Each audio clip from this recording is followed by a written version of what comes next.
My personal favorite is that the changes are linked to spiritual attacks from Satan, black magic, or witchcraft. What?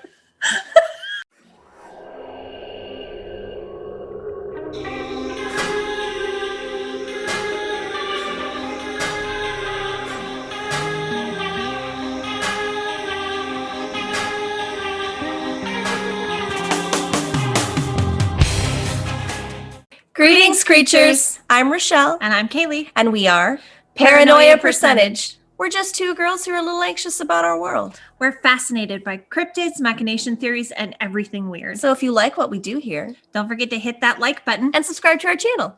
So new year. New me. New us. New us. New season of the show. New green screen. I know. Ooh, I went a little cross-eyed there. I'm so excited. We have literally no idea what's happening behind us right now. No, we have not decided what's going on the green screen yet. We're going to figure it out in post. So hopefully it's nothing horrible. Surely you wouldn't do that to us, Kalie. Oh, I would absolutely put a bunch of butts behind us. Okay, so anyways. What are we talking about today?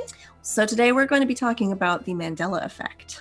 I love the Mandela Effect. It's super cool, isn't it? Yeah. Okay, so have you ever been talking to somebody about like a childhood memory that you have, usually something from pop culture, and like you're describing it in detail, and then the person tells you that everything you just said is completely inaccurate?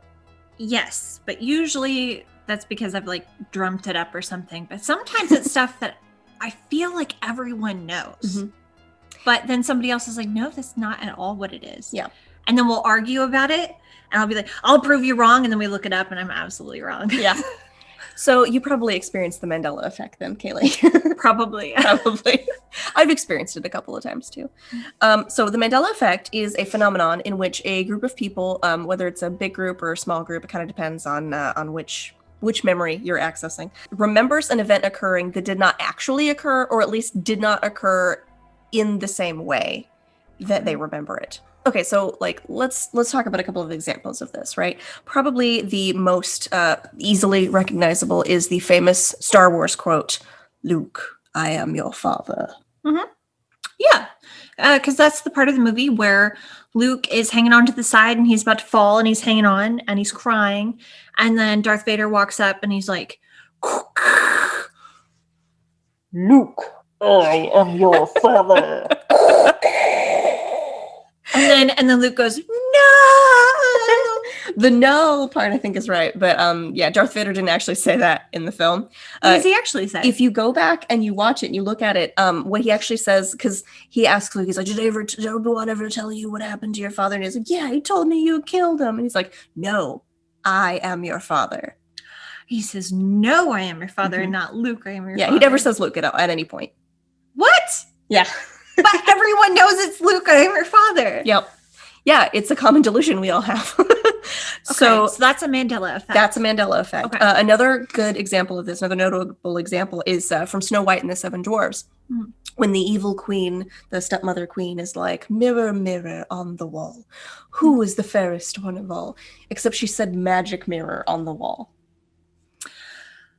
Okay, yeah. It's just like slight tweaks of the memory where we're just wrong. I've always heard it was mirror, mirror on the wall, but hearing magic mirror on the wall, that makes more sense to me because it is a magic mirror. I went and watched it last night. Why would you just say mirror, mirror?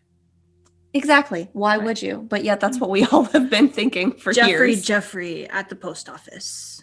Where is my mail? You would say, Jeffrey. Kalie, podcast co-host. Where is my coffee? You looked up some examples of this, didn't you? I did. I found a couple of things that I thought were one way, but they're absolutely a different way. So like when you think of Curious George, you know, the little monkey with the daddy dude with the yellow hat. The man with the yellow hat. Yeah. Yes. Yeah. Does George have a tail when you picture him? Yeah. He's never had a tail. No, I absolutely picture him with a tail. In fact, I recall very distinctly that he had a tail because I remember a clip where he was hanging upside down on a tree branch with his tail wrapped around the branch and he was hanging from his tail. Yeah, I remember that. How would he hang from his tail if he had no tail? But apparently he has literally never had a tail. He's never had a tail. They didn't redesign that. No, like from the beginning, he's literally never had a tail. He's never been drawn with a tail. He's never been pictured with a tail. But some people even recall, I looked this up online, some people even recall owning toys, which I swear I've seen in stores, of the Curious George little stuffed dolls having tails. I never had a Curious George doll, so I'm not really sure on that one. Yeah, I haven't either, but I feel like I've seen them in stores. But a lot of people say that they remember having the toys. I did have a lamb chop doll. I had a lamb chop puppet, actually. Oh, the little, like where the mouth kind of goes in. She does the... She's cute. Yeah, I loved lamb chop. When you think of the Monopoly dude, you know, with the hat and the suit looking thing, the Monopoly guy. Yeah. What does he have on his face? Eyes, a nose, a mouth. What kind of question is that? Is he wearing anything on his face? He's got the little monocle, right? That's what I thought. Does he not has have no it? monocle. What? He has no monocle.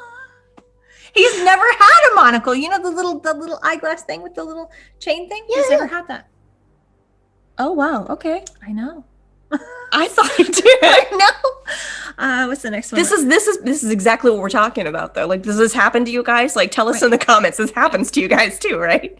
Let us know, like, if we mention one of the Mandela Effect examples. Yeah, like if we're blowing your mind too. I know. The peanut butter brand that starts with a J.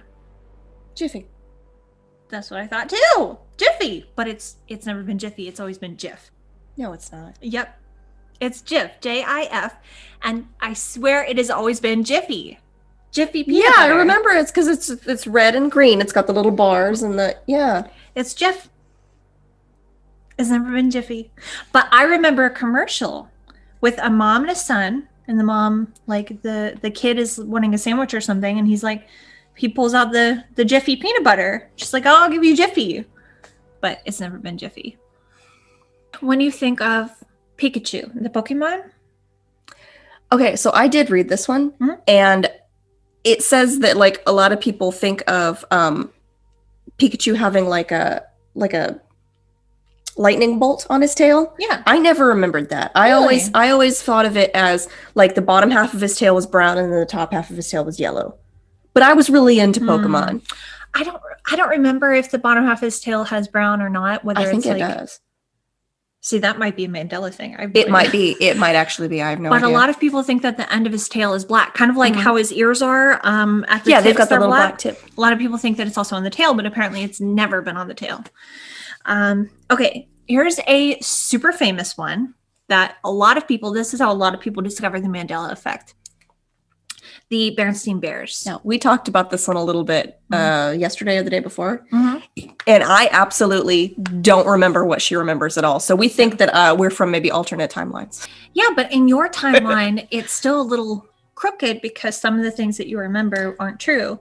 Yeah, so, I remember some of the things that you remember that are Mandela Effect wrong. Yeah. Yeah. Well, and we'll get into the theories here in a little bit. Because I remember it being Berenstain, or maybe Berenstain, where it's S-T-E-I-N. Yeah. But you remember it I remember it's Berenstain, S-T-A-I-N. And you're right. It's always been Berenstain. Okay, so a lot of people remember it being Berenstain, not Berenstain. A lot of people, yeah. Like a ton. Now, the people that came up with the whole Berenstain Bear franchise, Stan and Jan Berenstain Stan and Jan Berenstain in 1962. And their son said he had heard about this Mandela Effect, that a lot of people believed this. So he made an official statement that it has literally never been Berenstain. He heard a story from his father, Mr. Berenstain, the real guy, not the bear, that when he was a kid, a lot of people would mix it up, especially in school and things like that. A lot of teachers would write it out as Berenstain instead of Berenstain, because Berenstain is a lot more common than Berenstain. Mm-hmm. So that's why probably a lot of people are getting it wrong, because it's a much more common name than Berenstain. Yeah, I don't think I've ever heard of anyone with the last name Berenstain except for the Bears. Neither. That's and their author, I guess. They're authors. Yeah. But I'm going to show you guys some pictures, because some people have gone back and found different books and merchandise pieces that do say Berenstain. And really? I have the pictures, and I'm going to put them up right now. And oh, shoot. Yeah. So these are like official pieces of merchandise that people have gone back and like they'll have one piece that says Berenstain and another that says Berenstain. But so that's stuff from your original timeline. Yeah, exactly. It got somehow pulled over to this one. Yeah, but the Berenstain family says that it's never been Berenstain, ever, because it's based off of their name. Right, yeah. So, of course, the Statue of Liberty is on Liberty Island in New York, right? Ellis Island, yeah. Not Ellis, because that's the theory. Wait, the Statue of Liberty is on Ellis Island. No, it's on Liberty Island. That's the theory. What? I know. Okay, let me start this. What? I know. Okay. The Statue of Liberty is on Liberty Island, not Ellis Island. A lot of people believe it's on Ellis Island. It is not. Some people have, and I'll put up some pictures right now. Some people have vacation pictures of going to the Statue of Liberty on Ellis Island, but the pictures are so dystopian looking, because it's like stairs that go up to nothing, and people are taking selfies and pictures, and there's nothing behind them. It's gone. What? I know. Okay, so there's a famous statue. I don't think I can survive this.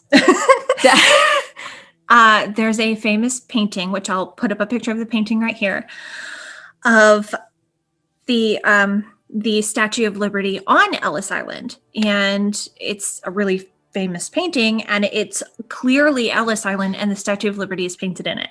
Why would this artist paint the Statue of Liberty on Ellis Island if the Statue of Liberty wasn't there? Literally all of the history books I've ever read in high school said Ellis Island. Nope, it's on Liberty Island. What the heck? Yeah, so there are even some like Facebook photos that people have posted, and it'll be tagged Statue of Liberty at Ellis Island, and there won't be any statue behind them. Like, they'll have it tagged. There's no statue behind them. Wait, how are the pictures getting altered? I don't know. I don't know.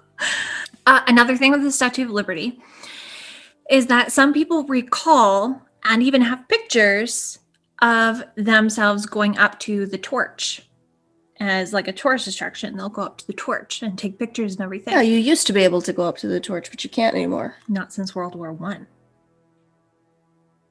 In this reality, people have not been able to go up to the torch since World War I. I didn't realize it'd been that long. Yeah.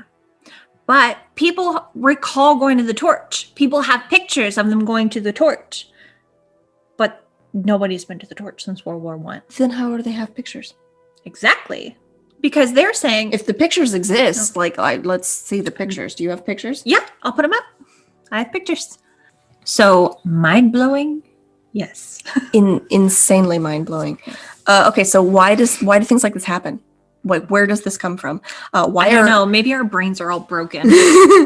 Well, I mean, that's the whole thing. Is it's a lot of people. Like generally every time, it's a lot of people. Mm-hmm. So why are we remembering wrong? Some doctors theorize that it may be a form of confabulation or honest lying. Okay. So we create a false memory to fill in the gaps of what we actually remember. We don't intend to lie. Our brain just does it to, as Kalie put it in our last episode, make it make sense. Which doesn't make sense. If you guys haven't watched the simulation theory episodes that we did, we have 2 of those out. Go watch that. That's some mind-blowing stuff right there too. So, okay. So another theory is alternate realities. Mm-hmm. I like this theory. Yes. This is what we were talking about a minute ago, where we think we're from different timelines. So the theory is that there is not only one timeline, that there are alternate realities or universes mixing themselves in with the line that we are currently in. That would have the result of multiple people having the same false memory because they would be from a different timeline. So that's why we think that there's a decent chance that we're from different timelines. So like one group of people from this timeline converge with another group of people from another timeline. And the then timelines just kind of merge. Yep. And so this group of people remembers it all one way. And this group remembers it a totally different way. Yep. And then when we merge, we're like, no, it's totally this way. The other one's like, no, it's totally this way. Yep. So there's a third theory that involves changes to the timeline via interference from time travelers, which is kind of interesting. So like the butterfly effect. Yeah, actually exactly like that. That's a perfect analogy. So they go back in time, they change one little thing, and then it changes a lot of things for us. Yeah. Okay. That would make sense. Yeah. Now, my personal favorite is that the changes are linked to spiritual attacks from Satan, black magic, or witchcraft. What? I'm sorry. Yeah. What? Yeah. Some people theorize that it's like witches are messing with us, or that Satan is altering our mind a little bit. Don't you just love that? That just makes me giddy inside. Okay. Why would they take George's tail away? What do they have to gain from that? Just to mess with you, Kalie. Like the whole point is just to mess with you just slightly, so many times over and over until you eventually just go crazy. It's working. It's gonna work. Yeah, it's working. I mean, fair. Good job, Satan. Please stop. Please stop. Yeah. So I do want to go back to the possible different timelines thing. So let's go a little bit deeper into this. What if instead of just like different timelines that then converge, what if it is parallel universes that run simultaneously side by side? It's possible too. And then occasionally they'll just kind of like intersect and interlap, and so kind of it does this sort of thing. Yeah. And so in those moments where it interlaps a little bit, you'll have some people that remember one thing because in their timeline it is that thing. So this theory, not necessarily with the Mandela effect, but the theory that there are parallel universes running side by side, is derived from quantum physics and something called string theory. Okay, I don't know a whole lot about string theory except so in the first season of Criminal Minds, if any of you are Criminal Minds fans, they do an episode that actually deals a little bit with string theory. Yeah. And so that's literally all I know about it is from that episode of Criminal Minds. It's cool though. I don't understand string theory too well either, just because it's very complicated. Complicated. Yeah, it was Dr. Reed that was talking about it, so you know it had to be smart. Yeah, it like kind of blows my mind. Yeah. But basically, I'm just going to read it straight over here. String theory is a theoretical framework that explains the universe and reality in terms of tiny strings that vibrate in 10 dimensions. Yeah, like we're all made up of little strings. Yeah, basically, and then the strings lead us to, I don't understand it. Oh, like Donnie Darko. The thing in your chest that kind of like leads out. Yeah, it's sort of like that. If that were, that's sort of a visual representation of it, of sort of like how our fate is, how we're within that universe, how we experience time. Yeah, like you're traveling along a path. Yeah, you can see the path. String theory is the math works, and so the mathematical foundation is solid. And on paper it works, but it's not proven. Like scientists can't really prove it. It's sort of like simulation theory, really? Where it's just unfalsifiable. You can't say yes or no, really. That helps to at least add a little bit of scientific validity to the idea of the parallel universes or different timelines. Because basically with these parallel universes, in the string theory, they're separate, but there's a possibility that they could converge and create these alternate timelines. Or at least have two alternate timelines from these parallel universes merge into one timeline. Okay, so here's another theory that I love. And I actually, maybe we should get more into depth on it on a short episode all by itself. That would be fun. Because this next theory is pretty cool, in my opinion. Okay. All right. What if I told you that the world ended in 2012? Okay, so 2012 wasn't that long ago. I remember 2012. I remember there being a theory that the world was going to end in 2012 because of the Mayan calendar ending in 2012. So yeah, like that's a thing. I remember that. Well, this just happens to be 2012 where, like the Mayan calendar was 2012. Some other Nostradamus, somebody also predicted the end of the world in 2012. I think you're right. So it just happens to also be 2012. This doesn't necessarily have anything to do with that. Oh. The reason why people are saying 2012 is because that's when scientists confirmed the detection of the long-sought Higgs boson particle, which is also known as the God particle. I've heard of it, but I don't know anything about it. Scientists have been looking for the God particle or the Higgs boson for a long time. And in 2012, they finally found it while they were at the Large Hadron Collider. I'm just going to say LHC. And that is the most powerful particle accelerator on the planet. This particle gives mass to all elementary particles that have mass, such as electrons and protons. And okay, so this internet theory that the world ended in 2012 suggests that at CERN, that it ended in 2012. The world ended in 2012. The world we're living in doesn't exist. Sort of. I'll get to that. Okay. Stephen Hawking, who's obviously he was genius, incredibly intelligent. And to say the least, Stephen Hawking predicted that if the particle was discovered, that it would destroy the universe and cause the universe to undergo catastrophic vacuum decay. Yikes. Yeah. Okay. So someone who claimed to be one of the 23 scientists at CERN who discovered the Higgs boson claimed that the planet was destroyed and that we were placed in a simulated world. So one of the scientists that dealt with the Higgs boson are in a simulation. Sorry. Yeah, exactly. Although we cannot say for sure, obviously, that this person who claimed that they're one of the scientists was actually one of the scientists. There was no proof. And he kind of was not really heard of again. I think maybe the government, they got him. Silenced him. They're going to silence us next because we won't shut up. But he claimed that when they did put the Higgs boson in the Large Hadron Collider, that the world ended and that we were all placed in a simulated world. Wouldn't we have noticed being moved? A lot of people noticed a lot of things in 2012, feeling weird, not feeling right. A lot of things started to go down, like more riots in the streets, more mass shootings, a lot of people noticing a lot of issues with the Mandela Effect, for example. So a person named Preston B. Nichols, who's supposedly a whistleblower, who he claims he worked on time travel experiments at the Montauk Air Force Base. He claimed that when they would test for time travel stuff, they would do tests to try to time travel.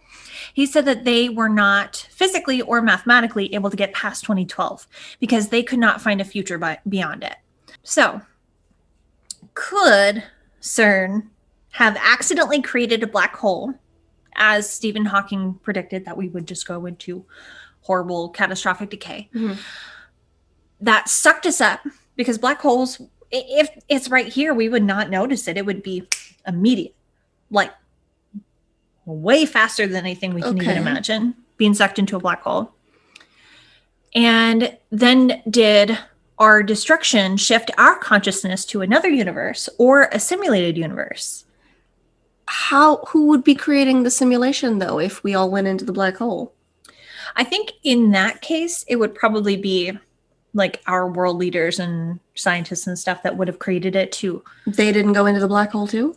Well, they would also be part of the simulation. Then that's why I'm confused. They would have simulated the whole world and themselves. They would have had to have simulated it before they went into the black hole. Yes, they would have had to pre-set up the simulation in case we ever destroyed our planet.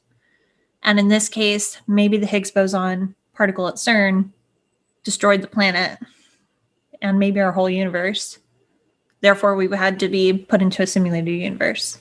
how this relates to the Mandela effect is that if you are stuck into a simulation that maybe is created by people who are also in the simulation and can't exactly go back and adjust things while they're in the simulation, Right. maybe there are little glitches or little things that the AI can't really, maybe it messed a couple of little things up. It would certainly make 2020 make more sense, wouldn't it? Honestly, though. So that's the theory that the Mandela effect comes from the fact that our world is ended and we're stuck in a simulation. But I do want to do a short episode on that to like get more detail. That sounds because great. there are a lot of people that believe that 2012 is the year that the world ended. Would you guys and there are a like lot of that? theories why. Comment, let us know if you want that. Yeah. We'll totally make that. Okay, so now the question that's been in the back of my mind the whole time we've been talking about the Mandela effect is why the heck do they call it the Mandela effect? Mhm. Where did that come from? So the term was originally coined in 2009 by paranormal consultant Fiona Broom, which I want your job. What does a paranormal consultant do? They consult the paranormal.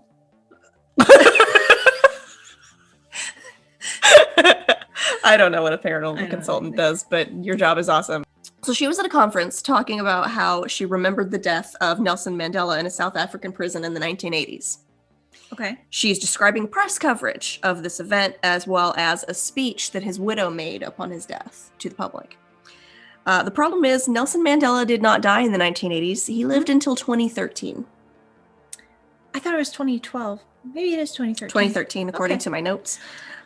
See, you thought he died in 2012. Well, I remember a video, which if I can find it, I'll put it up right here. There's a video of George W. Bush talking about him not being alive. And this was way before he died in 2013. Yep. I thought an interesting comment was made when somebody said to me, I heard somebody say, where's Mandela? Well, Mandela's dead. He did not die in prison. He was released and he became president of South Africa for like 9 years or something. What? That's true. Yeah, he was Okay. president. He was president of South Africa for a little while. This is crazy. Mhm. Yeah, you have to look into this in the more depth. Okay, so she's talking about this to these people at this conference, and she finds out that she wasn't alone in misremembering this. Like all these other people remember this too. So that's where the concept of the Mandela effect was born, because they named it after Nelson Mandela. Because that's the first time that that a phenomena like this had really occurred in mass that we all kind of noticed. Mhm. Okay. So because a lot of these are things that are found out after this happened. They're like, oh, maybe I'm misremembering something else. Yeah, the very first kind of inkling online of the Mandela effect, it was obviously not called that at the time, but it was in 2008 when people started to notice some things like that. And then it got coined, the Mandela effect yeah, way by later. Miss Broom. Mhm. Yeah. So how do you recognize a false memory? How do you know that the things that are in your brain actually happened? So as we see from Fiona Broom's experience, conferring with others is not necessarily going to give you the correct answer, because other people misremember things too. Most people actually tend to confirm the story when another person says it. Like if you ask a person, didn't it used to be Looney Tunes, Toons? Yeah. Wasn't that how it was pronounced? Looney Or how Tunes. it's spelled? Yeah, because I remember it was 2 O's in both words, and they were kind of like, Yeah. See, I said, didn't it used to be? And then she confirms. It didn't. It was always Tunes. Did you just pull a fast one on me? I might have. So, see, that's a leading question. So, like, the person you're asking is most likely going to agree with you. Like, that's just the human condition. That's kind of the way we're hardwired. Right. The only way really to corroborate your story is through research. Google it, go online, look this stuff up. If you remember something happening, look it up, see if your memory is accurate or not. That's really the only way you can do it. I'm wondering like what little things I don't know about Exactly. that I think I know about. Yeah. That I have no idea. Yeah. I remember things from my childhood, like things that happened like in my family, and I'll like go talk to mom and be like, hey, do you remember when such and such happened? And she's like, that didn't. I'll be like, oh yeah, we went to so and so place. She's like, I've never been there. So I'm in a different timeline than my mom, I guess. Right. In your timeline, these things happen, and then your mom's timeline, it never happened. Yep. Isn't that weird? Yeah. See, that's what makes me think that maybe the alternate timelines is actually possibly a thing. If it were the the world ending and then us all going to the same simulated universe, wouldn't we all have the same Mandela effect? Like everyone would remember it this way when it was really that way, but some people remember it the way that it actually is. Yeah, like the Berenstain Bears, because I remember it always being Berenstain. When she was telling me about that, I was like, no, it's Berenstain. It was always Berenstain. But you legitimately remember Berenstain. Yeah. Yeah. Alternate timelines, man. Look, let's start with alternate timelines. What percentage of that do you think that alternate timeline is actually a thing? Because I think I'm pretty high on it. I do think that alternate timelines is actually a thing. But if I'm saying in relation specifically to why the Mandela effect is happening, maybe 1%, maybe. Really? If that. Okay, what do you think is more likely then? Because I'm at probably 70% on the alternate timelines. Wow. Yeah. I think it's actually just false memories, just mass false memories. Why would we all have the same false memories? That's the weird one to me. We have such a connection to the rest of the world through the internet, through television. That's fair. Once one person starts to say something or mispronounce something or misdescribe something, everybody else is suggestible. So they just kind of go, yeah, that sounds right. That's fair. Okay, so what percentage are you on that? 95. Nice. Okay, I can see that. And I'm 4% on the world ended, and then they put us in a simulation. Really, 4%? Mm-hmm. Yeah, I'm like 0.00008 on that one. You don't think that the world ended in 2012? I do not think the world ended in 2012. Yeah. The more I talk to Kalie, the longer our friendship goes, the more I do think that we've always been in a simulation, though. Yeah. Yeah. Which by default, then, I don't even think that the black hole thing is possible because we were in a simulation to start with. Right. Yeah. So. See, that is me assuming we used to be in an organic universe. Mm-hmm. Exactly. Yeah. You kind of can't believe that particular theory if you believe simulation theory. But I'm kind of basing it off of like, if we were in an organic universe, we no longer are, but also we probably always were. So what percentage do you believe that Satan and or witches are messing with our brains? Well, I used up all of my percentage. But that's okay. We don't care. We've never been mathematically correct on this podcast. I'll just knock a little bit off of my 95. I don't want to say 0.000. You can. But 0.001 maybe. Yeah, me too. Okay, so as much as I would love time travel to be a thing, I don't believe in time travel. I don't think it's real. I don't think it has ever existed, will ever exist. I'm sorry, I don't. I wish it did. That would be super cool. There's a lot of things that I would go back and redo, but I don't think that's possible. So 0%. 0%. What? Yeah, I don't believe in time travel. I'm sorry. I don't. Oh my gosh. I wish it was real. I would love it to be real. That would be amazing. It's not. I feel like time travel is sort of plausible. But it's very little. I'm going to say like 0.5% maybe. I'll take a little bit more off my 95. 0.5%. Okay. Yeah. Let us know what you guys think. Let us know what your percentages are. If there's any theories that we did not outline that you know of, let us know because we're super interested in that. And there are so many Mandela Effect theories that we could make an episode strictly on straight up. These are some Mandela effects that people have found. Yeah, there's a ton of them. That. Yeah. So if you have any that we didn't mention and you want to be like, hey, did you think about this one? Pop it in the comments. Let us know. Okay. I think that's it. So I'm Kalie. I'm Rachelle. And we were Paranoia Percentage. Thanks, guys.